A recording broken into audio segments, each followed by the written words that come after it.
Hello అండి. ఈ robo చూసారా ఎంత క్యూట్గా ఉందో. ఇది జపాన్లో ఉంది. దీని స్పెషాలిటీ ఏంటో తెలిస్తే మీరు ఖచ్చితంగా ఆశ్చర్యపోతారు. ఈ రోబోట్ పేరు లోబోట్. సాధారణంగా రోబోట్స్ అనగానే పనులు చేస్తాయి కదా, కానీ ఈ లోబోట్ ఎలాంటి పనులు చేయదు. అవును, మీరు విన్నది నిజమే. ఈ లోబోట్ ఉంది కేవలం మనుషులకి ప్రేమను పంచడానికి మాత్రమే.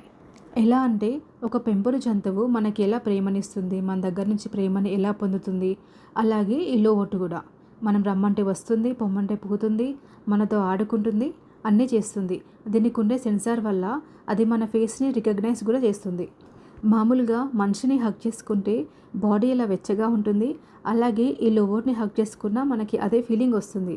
మనం ముద్దు చేస్తే మురిసిపోతుంది, అలాగే దాన్ని తిడితే అలాగే ఒక మూల కూర్చుంటుంది.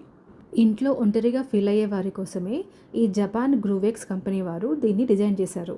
జపాన్లో ఈ రోబోట్ చాలా ఫేమస్.